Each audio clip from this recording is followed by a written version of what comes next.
내 안의 감정을 더 잘 이해할 수는 없을까? 감정을 더 잘 다룰 수 있다면 어떨까?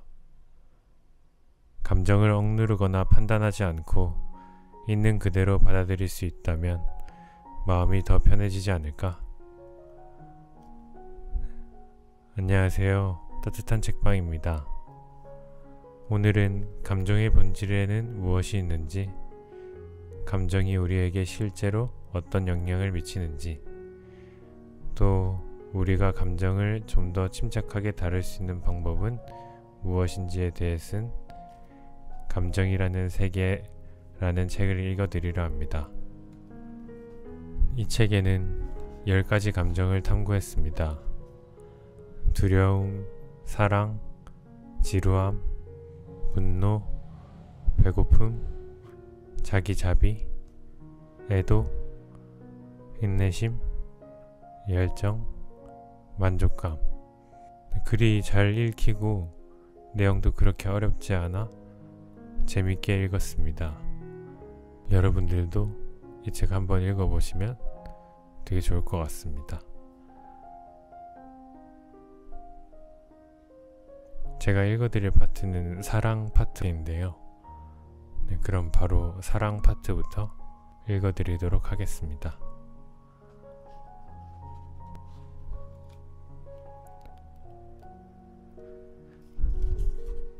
사랑은 결코 자연사하지 않는다. 우리가 그 근원이 마르는 것을 막지 못해서 죽는 것이다. 아나이스닌. 브리티시 컬럼비아에 있는 캐필라노 협곡은 하이킹 천국이다. 바람결에 흔들리는 집채만한 소나무 아래로 펼쳐지는 숨막히는 바위 경관 사이를 강물이 굽이쳐 흐른다. 사람의 손길이 닿지 않은 자연의 풍광을 가로지르는 것은 조그마한 숲길과 2개의 다리뿐이다. 하나는 짧고 단단한 나무 판자로 만든 다리로 양쪽에 높다란 난간이 설치되어 있다. 하나는 길이 140m에 높이가 70m에 달하는 강철 케이블로 만든 다리로 바위 협곡 위에서 제멋대로 흔들린다. 1974년 캐나다의 심리학 교수 아서 아론과 도널드 더턴이 오랜 시간을 같이 한 인연이나 배우자가 사랑을 유지하는 비결을 발견한 것은 바로 이 2 다리 위에서 한 실험을 통해서였다. 연구원들은 먼저 짧고 안전한 다리에 젊고 매력적인 여성을 세워두었다. 이 여성은 여자 동행 없이 지나가는 남성 등산객에게 설문조사에 참여해달라며 말을 걸었다. 그리고 조사가 끝난 다음 자신을 도나라고 소개하며 종이 위에 문의할 일이 있으면 언제라도 연락하세요 라고 써주었다. 짧은 추파를 던진 것이다. 이유 같은 여성이 흔들리는 다리 위에 서서 지나가는 남성들에게 자신의 번호를 건넸다. 이번에는 글로리아라고 이름을 바꿨다는 점만 달랐다. 곧이어 브리티시 컬럼비아 대학 연구실에 전화벨이 울렸다. 사실 이 매력적인 여성이 준 번호는 자신의 전화번호가 아니라 연구원의 번호였다. 전화를 건 사람은 아무런 의심 없이 도나 혹은 글로리아가 맞는지 확인했는데 이로써 그가 어떤 다리를 건넜는지 알 수 있었다. 집계를 마치고 나자 결과의 불균형이 곧바로 드러났다. 안전한 다리를 건너온 남성은 겨우 10명 중 1명만이 전화를 했다. 반면 흔들리는 다리를 건넌 남성은 2명 중 1명이 서 있는 여성에게 무척 매력을 느꼈고 연락을 취하기로 결심했다. 같은 여성이지만 상황에 따라 남성들에게 다르게 다가온 것이다. 이 결과를 어떻게 설명해야 할지, 그리고 이 실험을 통해 우리가 인간관계의 어떤 점을 배울 수 있는지에 대해서는 잠시 후에 알아보기로 하자. 먼저 사랑에 빠진다는 것이 기본적인 의미를 명확하게 할 필요가 있기 때문이다. 윌리엄 셰익스피어는 사랑은 1시간이나 일주일 만에 변하는 것이 아니며 그 힘은 마지막 날까지 이어진다 라고 썼다. 정말 낭만적인 생각 아닌가? 사랑에 빠지고 그 엄청난 힘 덕분에 그 사랑을 삶의 끝자락에서까지 느낄 수 있다니. 하지만 이는 지나치게 높은 기대이기도 하다. 삶은 사랑의 시가 아니기 때문이다. 냉정한 숫자가 이 사실을 보여준다. 유럽의 경우 절반에 가까운 결혼이 이혼으로 끝이 난다. 대부분의 커플이 사랑에 빠져 결혼한다고 가정할 때 그 사랑의 힘은 종종 죽음이 갈라놓기도 전에 사라진다는 것을 알 수 있다.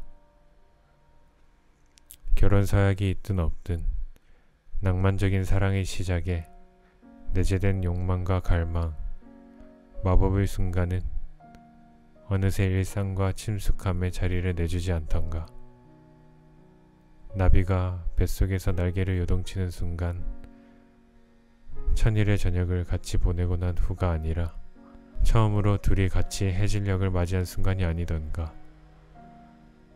많은 사람이 처음의 열정은 어느 순간 사라지며 순조롭게 관계가 풀린다면 그 두 사람이 깊은 신뢰를 바탕으로 사랑을 하게 되는 것이 당연한 순서라고 생각한다. 실제로 많은 관계가 그렇기도 하다. 하지만 우리가 오랫동안 같이 지내려면 뱃속의 나비들이 정말 사라져야만 할까? 처음 몇 시간과 몇 주 동안만이 아니라 어쩌면 마지막 날까지 진실되고 가슴이 두근거리는 사랑을 유지하는 것도 가능하지 않을까? 호르몬의 관점에서 보자면 이에 반대되는 몇 가지 주장이 있다. 최근에 사랑에 빠진 사람의 뇌를 검사하면 뇌간 부의 작은 부분이 붉게 빛나고 곧바로 뇌 스캐너의 모니터에 이것이 표시된다. 북측 피계 영역은 도파민을 생산하는 공장이라고 할 수 있는데 큐피드가 화살을 쏘면 여기서 벨이 울리게 된다. 화살을 맞은 공장은 곧바로 이교대 운영체제로 전환해 도파민을 넘실거리게 생산하는 것이다. 도파민이 사랑에 빠진 사람이 느끼는 절제되지 않은 욕망이나 두근거리는 갈망, 끊임없이 번지는 미소와 지나친 황홀감 등을 일으키는데 결정적인 역할을 한다는 것은 시사하는 바가 크다. 만약 우리가 비행기라면 우리를 7겹의 구름 위로 데려다주는 엔진에는 도파민이 가득 차 있을 것이다. 전해지는 바에 따르면 이 관용구는 하늘을 7단계로 나눈 아리스토텔레스에게로 거슬러 올라가는데 그의 정의에 따르면 7번째 구름이 가장 높은 단계이다. 실제로 사랑에 빠지면 우리는 하늘 높이 날아오르는 기분을 느낀다. 사랑에 빠질 때의 환상적인 경험은 코카인이나 알코올이 유발하는 경험과 크게 다르지 않다. 가령 암컷에게 거부당한 수컷 쇼파리는 암컷을 유혹하는 데 성공한 수컷보다 4배나 더 많은 알코올을 과일에서 섭취한다는 것이 밝혀졌다. 경우에 따라 다르겠지만 동일한 보상 체계가 작동했다는 것을 알 수 있다. 이처럼 사랑에 빠지게 되면 마약이 필요 없게 된다. 큐피드의 화살은 도파민 외에도 코르티솔의 생성을 촉발하기도 한다. 코르티솔은 스트레스 호르몬이다. 처음으로 같이 성향을 바라볼 때 우리는 흥분과 불안감을 동시에 느끼게 되는데 우리가 방금 얻은 믿을 수 없는 행운을 어떤 대가를 치르더라도 다시 잃고 싶지 않기 때문이다. 이런 상태에서 코르티솔은 우리에게 무한한 자원을 제공한다. 며칠 동안 잠을 안 자고 깨어 있어도 멀쩡하고 나무를 뿌리째 뽑을 수 있을 만큼 힘이 불끈불끈 솟으며 먹지 않아도 저절로 배가 부르다. 말 그대로 공기와 사랑만으로 살아갈 수 있는 것이다. 하지만 두려움이라는 감정에서 볼 수 있듯 인간은 감정세계의 극단적인 영역에서 오래 머물도록 만들어지지 않았다. 특히 강렬한 감정은 마라톤이 아닌 단거리 경주로 설계되었다. 흥분과 스트레스가 뒤섞인 행복의 절정 상태는 건강의 관점에서 본다면 얼른 벗어나는 것이 상책이다. 연구 결과에 따르면 이 상태는 몇 달 혹은 1년여 정도밖에 지속되지 않는다. 물론 측정하기 어려우므로 정해진 시간은 없다. 하지만 중독 상태가 오래지 않아 사라지고 스트레스 수준도 곧 감소할 것이라는 징후를 여기저기서 엿볼 수 있다. 우리는 곧 제정신을 차리게 될 것이다. 이 시점에서 관계가 깨지는 일이 드물지 않게 일어난다. 하지만 도파민과 코르티솔 외에도 러브 칵테일에는 흔히 포옹 호르몬이라 불리는 옥시토신이라는 또 다른 성분이 함유되어 있다. 실제로 급격하게 분비되는 옥시토신은 성관계 후에 두 사람 간의 유대감을 더한다. 부드러운 피부 감촉이나 출산, 모유 수유 또한 옥시토신을 방출하게 한다. 이 호르몬은 두 사람 사이에 믿음이 생기도록 하고 커플 사이 유대감과 신의를 강화한다. 다른 사람과 관계를 맺게 하고 뇌 속에 사랑하는 감정의 닻을 내리도록 돕는 역할을 하기도 한다. 이렇게 옥시토신은 다른 사람과 관계를 맺었다는 사실과 사랑에 빠졌다는 사실을 두뇌에 고정하도록 돕는다. 이 효과는 일부 1차제를 유지하는 몇 안되는 포유류 중 하나인 프레리들리쥐에 관한 연구에서 가장 잘 살펴볼 수 있다. 일단 사랑에 빠지면 이들은 평생 동안 헌신적인 관계를 유지한다. 여기서는 분명 옥시토신이 결정적인 역할을 한다. 하지만 어느 냉정한 연구자가 옥시토신이 쥐의 뇌에 흡수되지 않도록 방해하면 프레리들 쥐의 순정도 끝이 난다. 그때부터는 술을 마신 수컷 프레리들 쥐에게서 나타나는 행동인 속임수가 난무하는 것을 볼 수 있다. 반대로 프레리들 쥐의 가장 친척인 산악들 쥐의 경우 틈만 나면 파트너를 바꾸는데 이 들쥐들이 옥시토신을 섭취하게 되면 갑자기 충실한 배우자가 된다. 물론 동물에게서 발견한 내용을 단순히 인간에게 대입할 수는 없다. 가령 관계의 회복을 위해 혹은 사랑하는 사람을 붙잡기 위해 온라인으로 액체 형태의 옥시토신강 스프레이나 겨드랑이에 바르는 옥시토신 등을 구매하는 사람은 제품의 효과에 실망할 가능성이 크다. 요약하자면 다음과 같다. 일단 사랑에 빠지면 황홀감에 취하지만 이 중독이 가라앉고 나서 모든 것이 잘 진행되면 부드러운 동반자 관계가 찾아온다. 이는 장기적으로는 호르몬이 작동하지 않았으며 가슴을 두근거리게 하던 나비와는 작별하게 한다는 것을 의미한다. 하지만 사랑에 대한 체계적인 연구의 범주에서도 몇 년이 지나도록 여전히 서로를 사랑한다고 말하는 커플들이 있다. 이들의 관계에는 부드러움과 성관계, 상대에 대한 강한 매혹과 같은 모든 요소가 수반된다. 어쩌면 이 커플들이 스스로를 속이거나 설문에 정직하게 답하지 않았을지 모른다는 의심을 품을 수도 있다. 그런데 설문지에는 거짓말로 답할 수 있지만 뇌 스캐너는 객관적인 수치를 보여준다.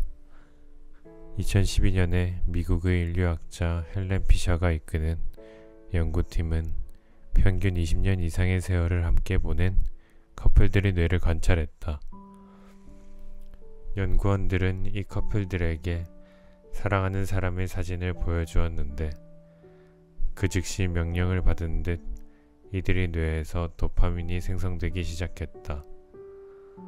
복잡한 세부 사항을 정리하고 나면 이 연구의 메시지는 간단하다.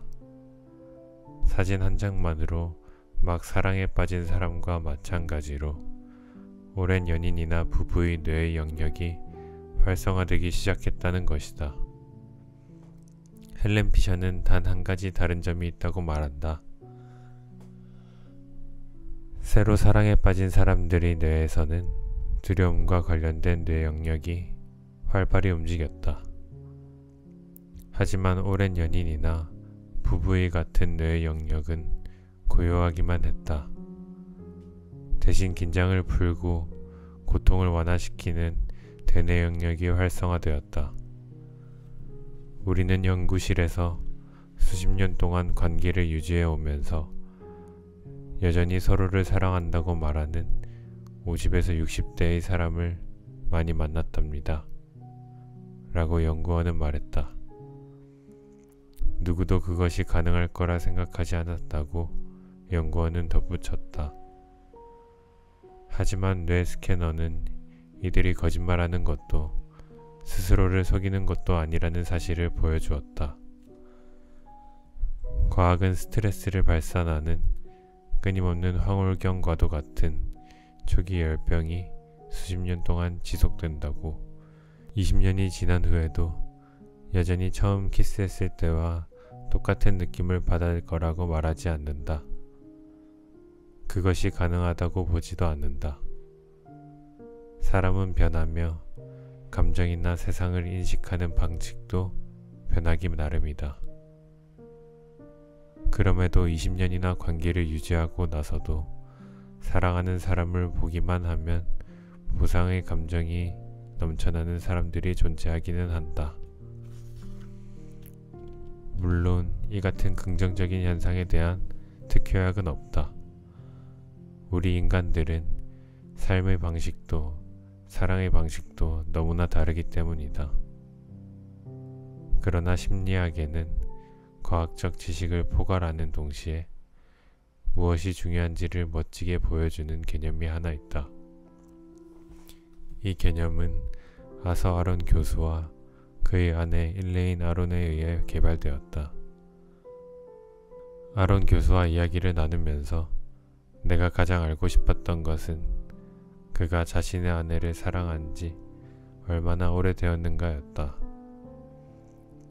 실제로 사랑학 연구의 세계적인 선구자인 아론 교수가 자신의 과학적 발견을 어떻게 실천에 옮기는지 알고 싶었던 것이다.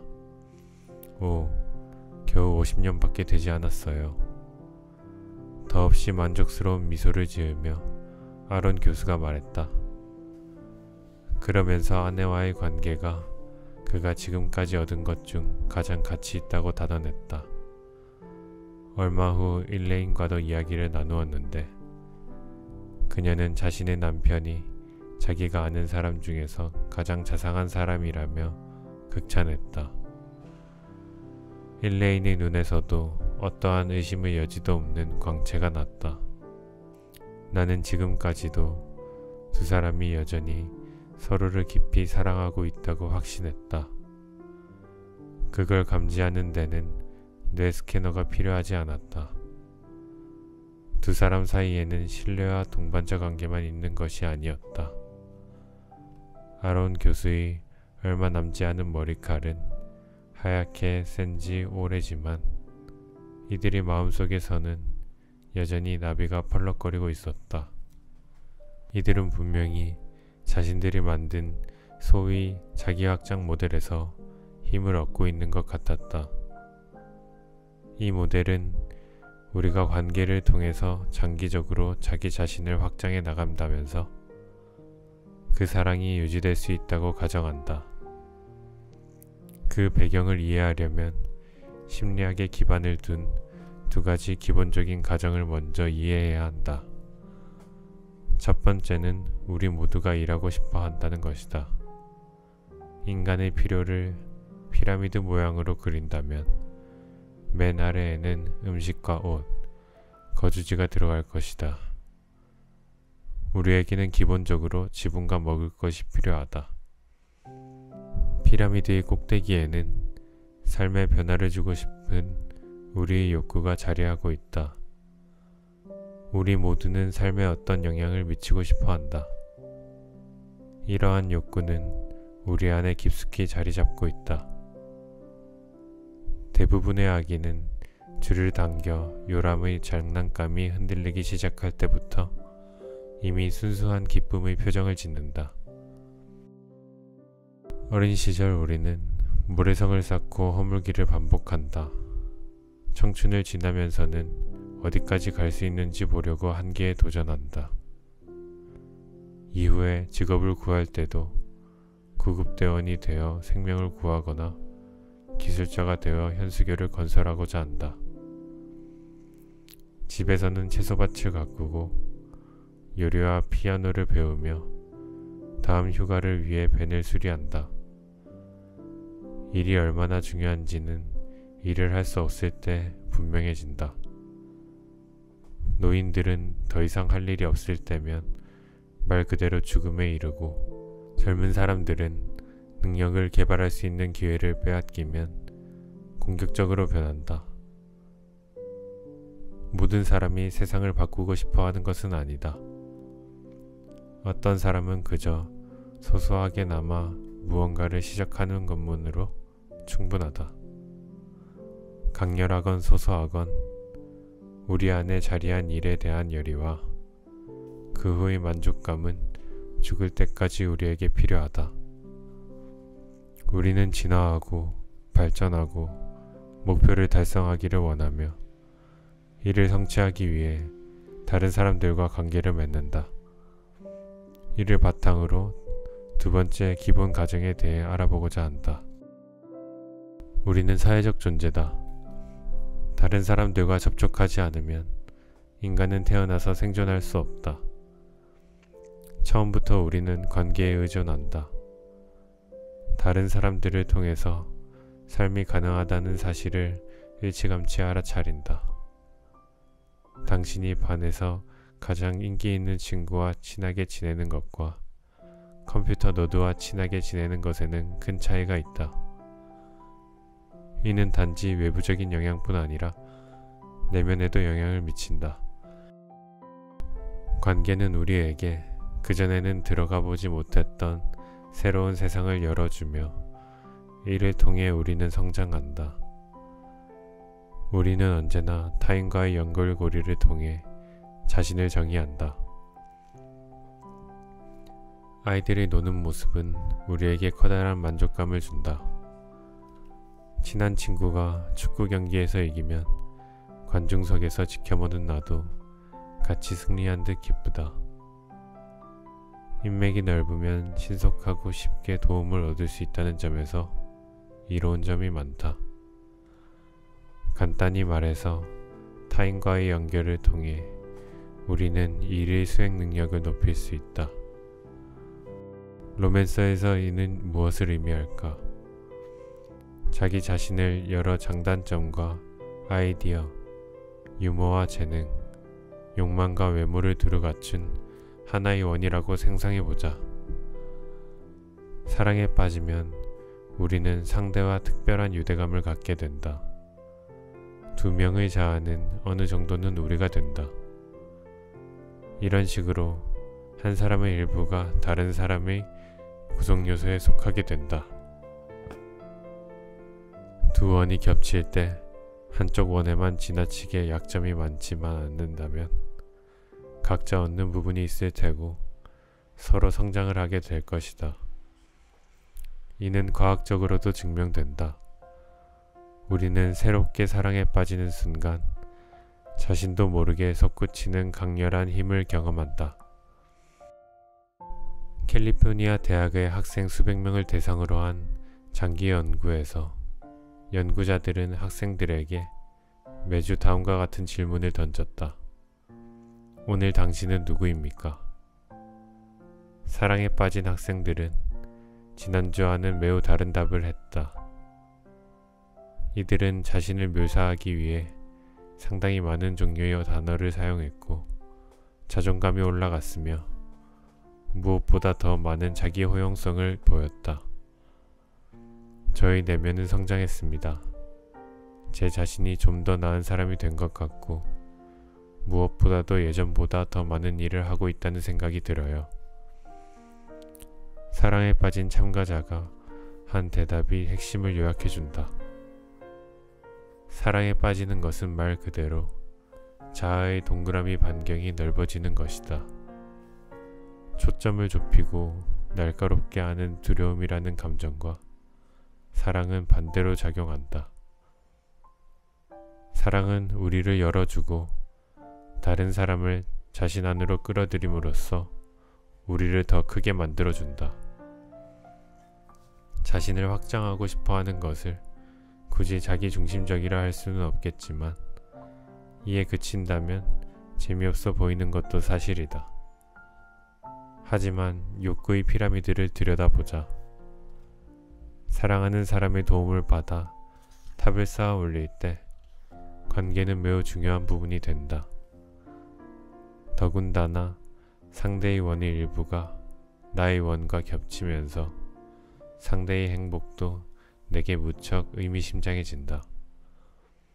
우리는 자신을 다른 사람과 공유하면서 확장된다.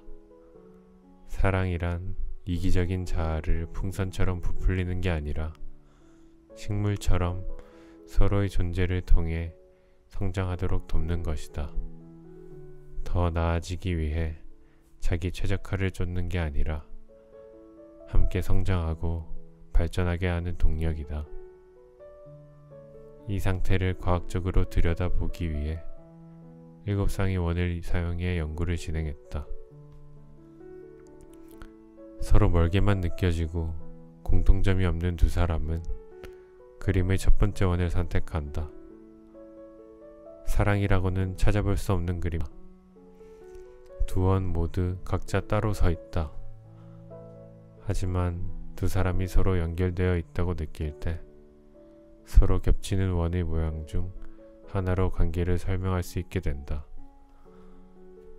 두 원의 반경은 두 사람의 원이 겹칠 때 가장 크다.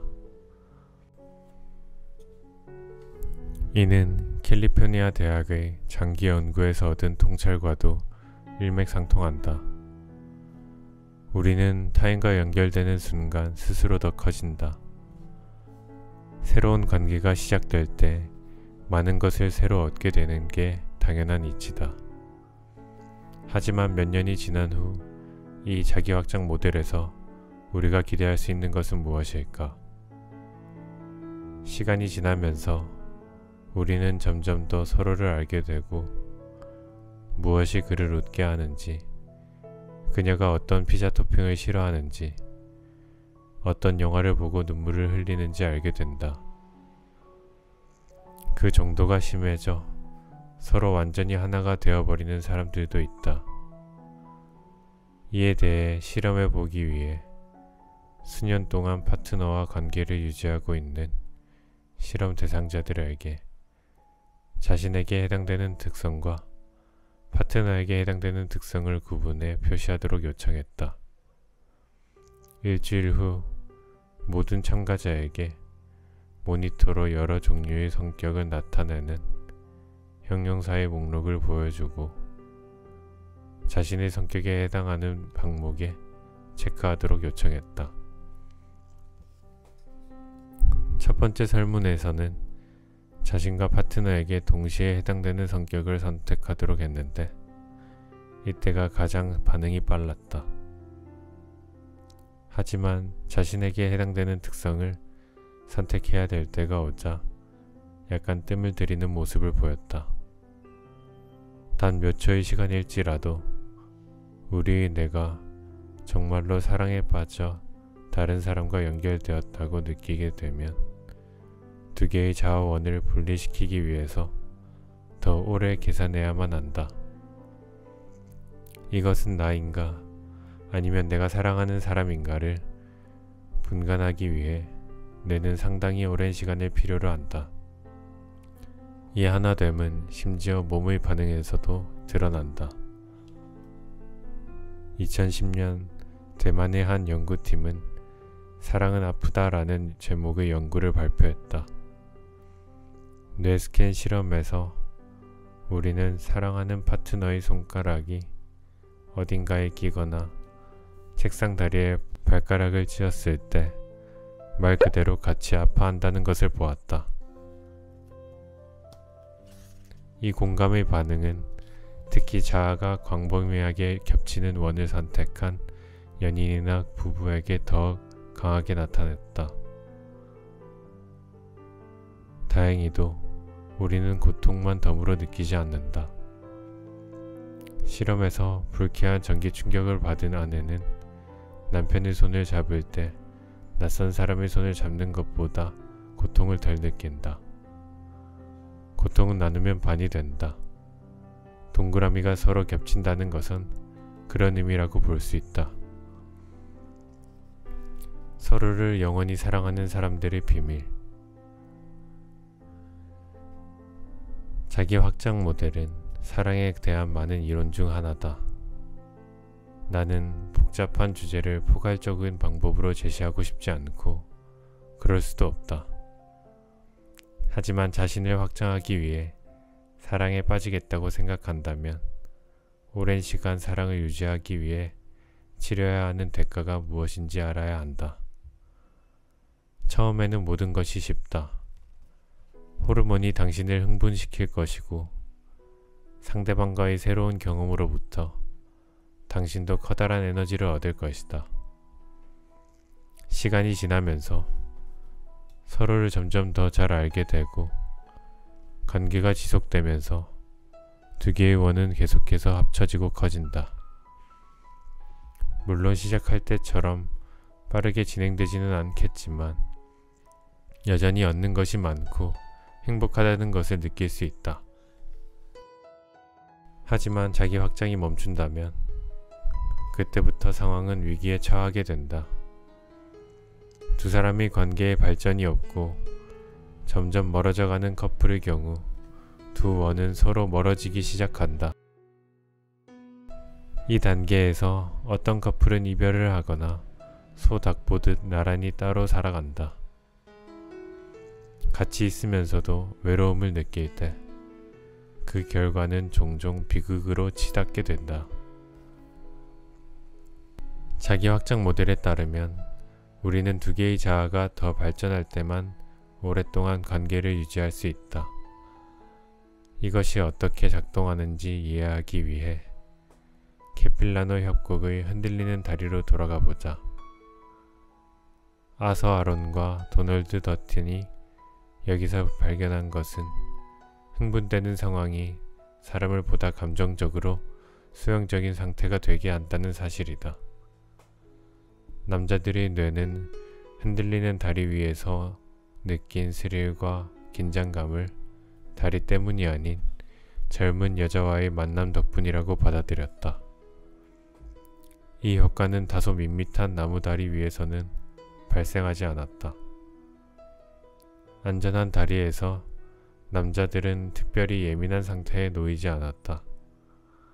이 두 연구자의 발견은 수많은 소속 연구와 더불어 여성을 대상으로 한 실험에서도 입증되었다. 큐피드의 화살이 우리를 쏘자마자 뇌에서 어떤 화학적 반응이 일어나는지 기억한다면 다리 실험의 결과는 지극히 타당하게 느껴진다. 신나는 경험은 도파민의 방출로 이어진다. 마치 롤러코스터를 타는 것처럼 당신이 그 스릴감을 좋아한다면 말이다. 현수교를 건넌 남자들이 가슴속은 미묘하게 살짝 요동했고 그들의 뇌는 그것을 사랑의 감정이라 착각했다. 그토록 많은 남자가 전화기를 집어든 것은 바로 이런 이유 때문이었다. 커플이라면 이 같은 통찰에서 무언가를 얻어낼 수 있다. 가령 두 사람이 수년간의 관계를 통해 새로운 경험을 거듭하면서 동그라미를 확장시키는 데 성공할 수 있다. 새로운 것을 경험하는 데서 오는 흥분과 즐거움은 우리 마음에 사랑의 나비를 다시 불러들인다. 이에 대한 연구에서 커플들은 무작위로 두 그룹으로 나누어 앞으로 70일 동안 일주일에 1시간씩 즐거운 활동을 하라는 요청을 받았다.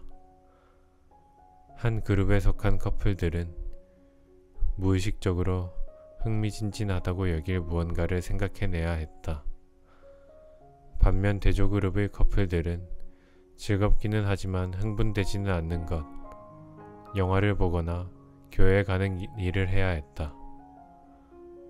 그런데 실제로 신나는 경험을 함께한 커플들이 그 후 관계에서 상당히 높은 수준의 만족도를 보였다고 보고되었다.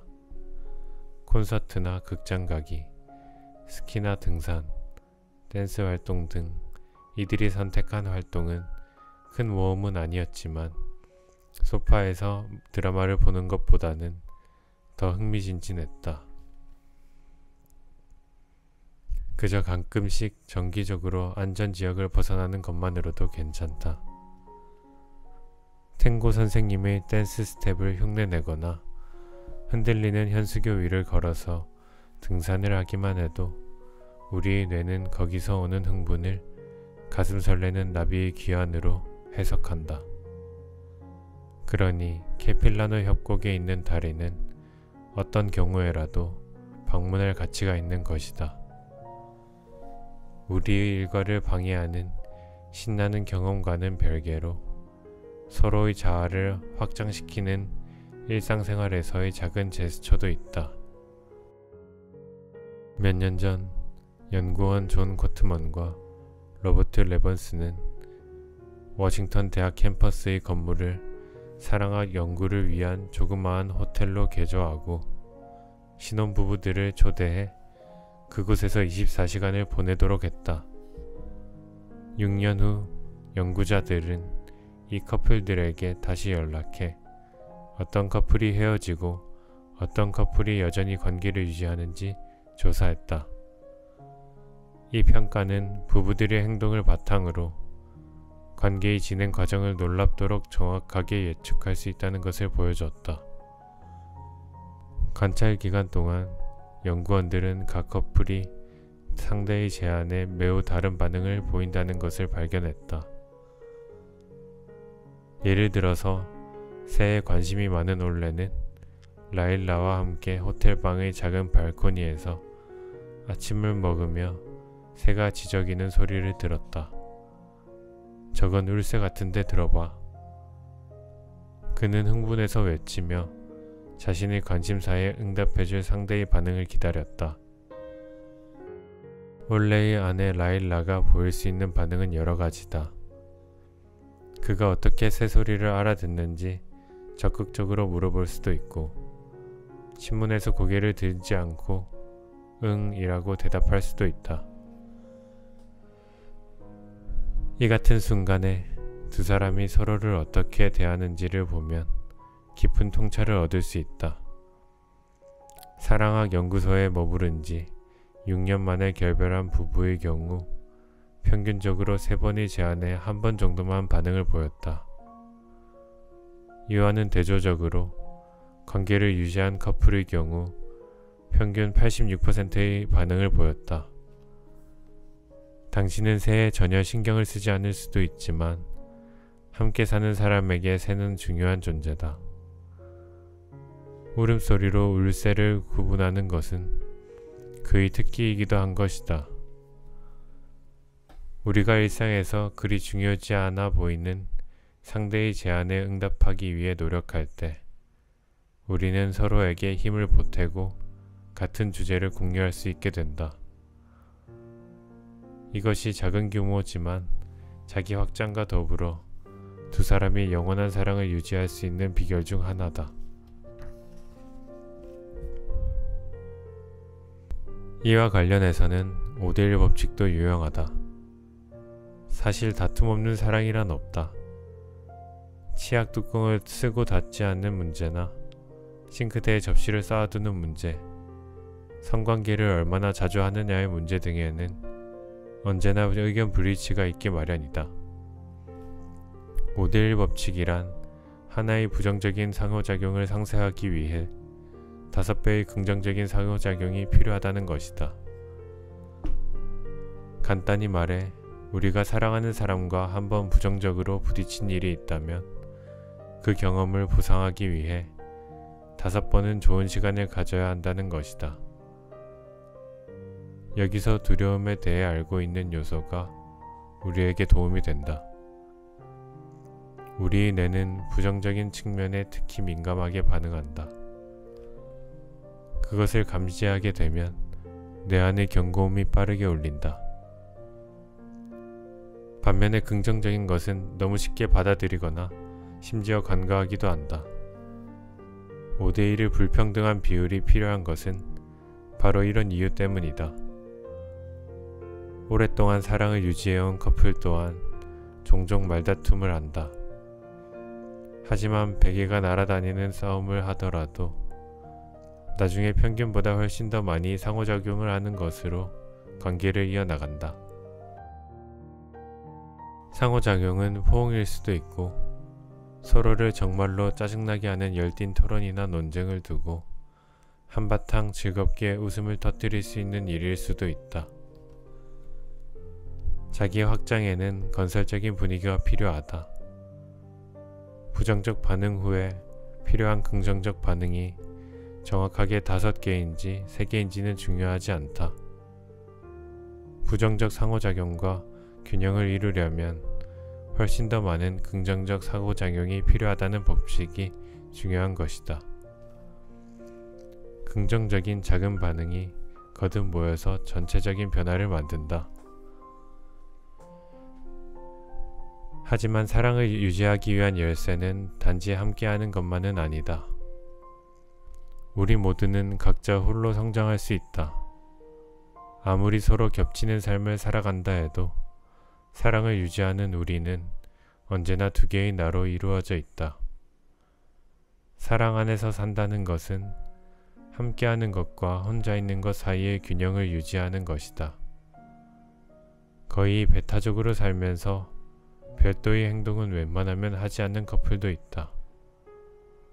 하지만 개인으로 자유롭게 행동하는 것은 매우 가치 있는 일이다. 당신이 친구들과 함께 따로 시간을 보내거나 혼자 여행을 다녀오면 여행에서의 느낌과 생각, 이야기를 풀어놓을 수 있을 것이고 이는 서로에게 좋은 자극이 된다. 만약 상대도 같은 행동을 한다면 집안에 부는 선선한 바람은 배가 될 것이다. 연애 초기에 서로를 끌어당기는 것이 바로 이런 신선함이다. 다른 사람을 통해 발견한 새로운 것에서 뭔가를 얻는다고 느끼는 것이다. 우리의 자아는 그것을 좋아한다. 확실성과 습관보다 빨리 매력을 잃어버리는 것은 없다. 이에 맞서기 위해 우리는 서로에 대해 어느 정도의 신비감을 남겨두어야 한다. 우리는 또한 서로에게 의미가 있는 영역에서 발전할 수 있도록 상대에게 도움을 줄 수 있다. 파트너의 성공을 축하하세요. 라고 아론 교수는 말한다. 이것은 일이 잘 풀리지 않을 때 상대를 도와주는 것보다 더 가치 있는 일입니다. 밑바닥에 추락해 있는 상대를 돕는 일을 우리는 당연하게 여긴다. 하지만 그 반대는 어떤가? 우리는 사랑하는 사람의 성공을 같이 즐기고 그가 그 성공을 충분히 만끽하도록 해주는가? 만약 2사람이 함께하는 동안 자신이 정말로 잘하는 영역에서 빛날 수 있도록 자유롭게 놓아주고 서로가 하는 일을 지켜본다면 부정적인 방향으로 향하던 우리의 뇌는 2사람이 겹치면서 이루어낸 멋진 원을 기억하고 그 원을 긍정적인 자기 이미지에 덧붙일 것이다. 기회가 있다면 파트너가 일하는 곳에 하루쯤 동행하거나 파트너의 취미 생활을 옆에서 지켜보라. 가만히 머물러 있기만 하는 감정은 없다. 사랑에 빠진 처음 몇 시간이나 몇 주 동안의 감정이 그대로 유지되는 일은 일어나지 않는다. 심지어 셰익스피어 같은 낭만주의자조차도 흔들리는 현수구 위에 영원히 서 있는 듯한 감정을 느껴야 한다면 스트레스를 받을 수밖에 없을 것이다. 하지만 장기적인 관계에서도 사랑을 유지하는 것은 중요한 일이다. 사랑을 유지하는 것은 정신적인 행복과 건강, 삶의 만족과 연결되어 있기 때문이다. 우리 삶에서 사랑이 빠진다는 것은 우리에게 중요한 삶의 질이 박탈당하는 것과 같다. 아무리 대단한 사랑의 느낌을 받는다 해도 장기간에 걸쳐 그 감정을 유지하기 위한 걸음은 아주 작은 데서 시작한다. 가끔 새로운 경험을 함께하고 일상생활에서 서로의 관심사를 공유하며 또 혼자만의 시간을 보낼 수 있는 공간을 남겨두는 것. 간단히 말해 관계를 통해 자신을 확장할 수 있다면 우리의 뇌는 편안하게 날개짓하는 나비의 느낌을 보상해준다. 일상의 작은 일에서부터 이것이 가능하다는 사실은 사랑에 대해 종종 느끼는 압박감으로부터 우리를 해방시켜준다. 사랑이 시작될 무렵에는 그 감정이 너무나 소중하게 여겨지지 않는가?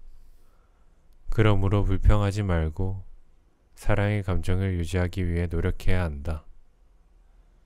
사랑을 위해 할 일이 많다는 것 또한 감사할 일이다.